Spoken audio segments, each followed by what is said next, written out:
بدالنا مدينة كودي إنتاجي كسيور قلتي كسيور بانو خلينا إن شاء الله شركة حمر هذا اللي وفديونا إن بانو رجينا إن دور الشذي يكسب بحال قام كي دور الشذي حمراء دور الشذي نلابي ورياء سبحانه وتعالى كان رجينا ومدة صوالي البلد ميرا جوتان وخاص لا بيانو خليه جيرو جوك إن ريدار عبادة سوبر ما لا كعبرني غير بدنا وحوش يا مدحونه وحسن دكتور اللي جاي مدحونه ساعة ما هي وحنصنيا مدحونه دكتور قبل وحنصنيا واحد هذا كل سنة عروقكم هاللاني الناس قدامنا وينهم مدحونكم عروقكم هاللاني هذا كان اللي جاي كسي سومالي بدنا نلوضه وعنا قوة اللي يعرفوا سيرجع كوي مسيدة اسعسب السلام عليكم عبد الرحيم ومهد علينا يا بوتان ميديا ورنتي شرفي عنوها يا dadka Soomaaliyeed oo aan wax badan ka dheehano khudbadii madaxweyne Saciid Cabdullaahi Dani waa dhageysanay runtii waxay igu noqotay aniga ajaa'ib bay igu noqotay markaan daawaday waxaan ogeyn in madaxweynaha Soomaaliya uu yiri garow shir lagu qabto ay Puntland iyo Jubbaland ka soo horjeesteen oo ay codsadeen in xamar la isugu tago haddana waxay ogeyn in guddi la qabtay oo wasiirada arrimaha gudaha Puntland iyo ay ka mid ahaayeen oo baydhabo la isugu tagay oo ay sheegeen inay soo afgarteen oo shirkii arinta lagu saxiixi lahaa xamar in la isugu tago lagu heshiiyay baanu anagu ogeyn madaxweynuhu xalay waxa uu ku hadlayna wax umadu ay la yaabtay oo Soomaalidu ay la yaabtay bay ahayd rajo la'aan buu muujiyay waxaan loo fadhin buu muujiyay madaxweynaha waxaan ugu baaqaynaa arinta ka laaban leenahay hadaladii aad ku hadashay hadallo dalkan iyo dadkan maslaxadu ma ahayn dhalinyarada kuma sheekaysato madaxweynaha isoo waxa uu yiri waxa ku soo reeyeen baa anaga noo sheegtay sax ma ahayn madaxweynaha waxaan leenahay arinta raali gelin ka bixi dhalinyaradu waxa kuma sheekayso kana shaqeeya maslaxada ummadda Soomaaliyeed Puntland hooyadii federaalka weeye inay maanta caqabad noqoto wax la aqbali kara maaha waxaan leenahay madaxweynaha arinta ka laabo dadka xamar degan oo madaxweynuhu sida gaarka wada hadlay waxaan leenahay nabadgelyo haysataan amni haysataan dhismaha haysataan ganacsiga haysataan ha u dhagtaagin hana maqlina waxyaalaha dalkan iyo dadkan dib u celinaya maqlina baa leenahay arinta madaxweynuhu uu sheegayna أنا عجيب يا أو أنت سياسة اللي يسني مدة وقطعنا من سياسة وسأو هذا من أوله بنت أكبر ما رجعوا وله وعلى لنا عرفت كلامه مدة صناعينا إلى سك حيث وسوق جديد على جارها ما لنا هاي أنت أصلا ما ركت أنا خبرت من حوالي واركا محاكو تلنا يسا واحد حل واركتها دور شو سومالي واركا شركة بين بكر عي ولي وزيرتي ذاتك كغيب قلي waxay cadeeyeen inay is afgarteen waxa dhimana umadu ay sugayso waxay is afgaradka guddigu sheegay in qalinka lagu duubo oo doorasho loo dareero waxaan leenahay wasiirkaaga arrimaha gudaha baa arinta ku soo saxiixay meesha tag saxiixina arinta waddanka doorashaha aado nimanka aadana saamilay weeyna hadda ko ma bajirin saamilay xagee yaa weydiin jiray doorashada xasan shaqo weey tii gooreysay waa weyn wax saamilay leeyahay ma jiraan saamilay umadu Soomaaliyeed ah nimankan musharaxiinta waa musharaxiin ma calaamad meel fadhiyo musharaxiina دور إليه لما أركم أنت إسرعان دورك بالجارية أساسا لنا مدحونا عليه هيك كتير صوص حيل علينا إذا ما عليه وكبر يا حرب بعد بعد يقول بعد وحنا كل يوم يا بفتح يوم يا جاد بالنا marka soo dhawaanaya warbaahinta Bootan Media marka koowaad waxaan ka hadlayaa horta madaxweynaha waxa uu kaliya oo laga rabay inuu ka hadlo processka iyo qaabka uu wax u arko iyo waxa uu ku kordhin karo marka labaad khudbadda madaxweynaha oo dheer waxa moodaa wax ajenda ah oo Puntland ugu jira inuu ka hadlayn oo uu ka hadlayo wax laba shakhsi ku sheekaysteen marka wuxuu arkaa khudbad iyo jab ku ah Puntland khudbad dib ugu noqonaysa su'aal galinaysa dhismihii dowladda Puntland waxaan arkaa madaxweynaha khudbadaas inuu dib u noqdo in uu rikaabkiisa iyo dadka uu ag fadhiyo oo waxyaalaha qeyrkood ka dhageysanaya inuu dib ugu noqdo maanta waxa la joogaa processka kaliya in la qaato iyo qaabka doorashada loo galaayo waxaan u arkaa madaxweynaha Soomaaliyeed kii soo baxaaba inuu dalkan hore loo sii wado farmaajo ha noqdo kii kale ha noqdo laakiin waxa wanaagsan wixii qaran guusnimo iyo interestiga dalka ka hormaanaya laga hortago sidii uu turjumay inaynu ahayn baan aaminsanahay waxayna muuqatay inay maaragtay cid lugta haysay jiidaysay waa ka xukuumadda ay lugta jiidaysay baan arkaa waxaanu rabnaa dowladnimo dowlad soomaaliyeed oo hala qaada baanu rabnaa odaga xala kelmadda uu yidhi kuma hadlaan degsan waxaanu rabnaa dowlad xaqa mustaqilaa oo la aqoonsan yahay oo caalamku aqoonsan yahay baanu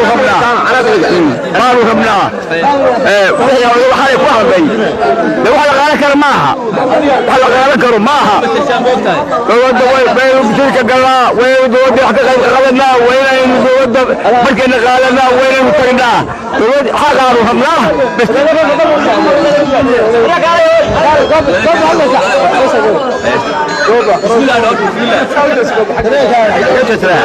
weligeeda lacag kama hadal hadalkii madaxweyne deni waxaa la jeediyey hadalkaasu waa saxnaa waa mas-uulkaygii isagaa og wixii meesha ka tira iyo cigeellakii u saamayaa la waysaa deniba isagaa loog waa ku koobannahay wixii sarka soomaali ah uu noo sheegay anagu ma ogelin isagaa ku racsannaha maxaa ku ammaanaysaa waxaa ku ammaanaysaa riyaalitigiisa ee runtaa xaqiiqdaa buu noo sheegay riyaalitigiisa buu noo sheegay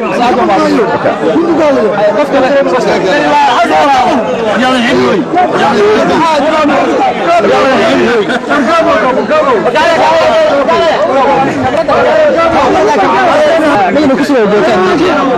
على وارد بس تخدد ما يحمل الدنيا سيدنا واركتي أما يكون مقطع خدوداس وعن معارض السلام عليكم ورحمة الله وبركاته وأدوها وحنو أركا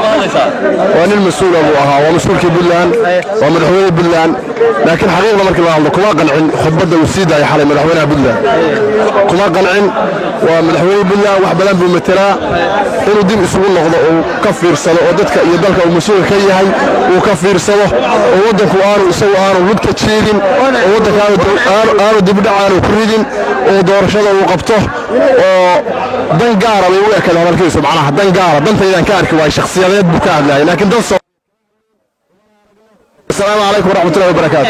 محاض واركتا أو سحل محاض وهيستا دورشو الصومالي التاجر. سحل واركتا. waxaan xal u aragnaa shirka madaxweynuhu ku baaqay in la tago la ayido oo heshiiskii horay uu madaxweynaha laftigiisu xalay khudbeynayo horay uu saxiixay in aanu dib aanu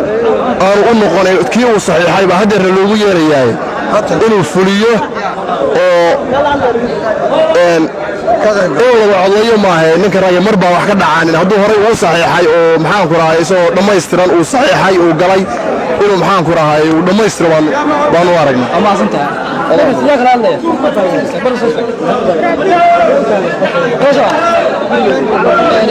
برا كسر بوتان ميديا سيدا حالات واركتي خدود مدحونا دني بوتان ودوحي لما wax salaaya umada Soomaaliyeed gaar ahaan umada reer Puntland xaqiiqatan waxaan sameyn karaa khudbadii xalay madaxweynuhu jeediyay wax mas'uul ku hadlo ma ahayn laakiin waxaan leenahay madaxweyne adigu is dhageyso horta wixii meesha ka soo baxay is dhageysato markaa kadib waxaan jecelahay inaan ku jawaabno waayo maxaa yeelay wixii xalay uu ku hadlayay hadal mas'uul ma ahayn xaqiiqatan markii loo hadlo xataa qofka aqliga qodaya kuma hadlo wuxuu xalay uu ku hadlayay waxaan leenahay doorashadana adaa saxiixay marka waad dhageyso marka labaadna doorashada iyo wixii aad saxiixday xamar tag xamarna cidna suniyo waxba kugu dhimayso wixii aad saxiixday shalay baa laga wareysanaya waxaana xalay xaqiiqatan isdheegi karaan waxa ka dhex hadlayay dowladda shisheeye sidii hore loo noogu sheegay dowladda shisheeye ayaa ka dhex hadlayay waayo maxaa yeelay waxaan arki jiray dad diin ka qayliyo dadka markii diinku ka qayliyo gacmaha laga tuwalaas waxaanu bil xaqiiqatan aaminsanahay xalay madaxweynaha waxa ka qaylinayay Kenya iyo Imaaraad baa ka qaylinayay bal marka quraan baan ku akhrineynaa insha Allah annaga diyaar inaan madaxtooyada kugu nimaadno quraan kugu saaro waxaasna iska dhaliido waayo dalka Soomaaliya wuxuu leeyahay ciidan wuxuu leeyahay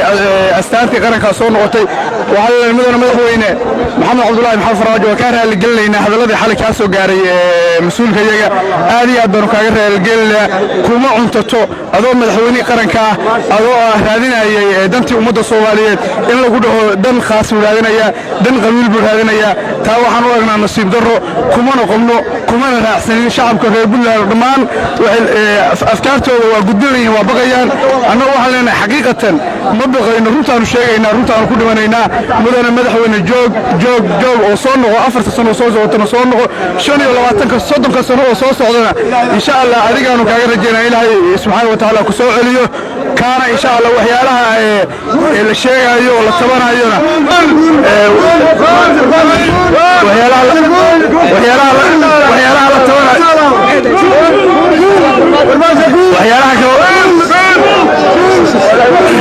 waxyaalaha kale oo la tabanayona waalina mudane madaxweyne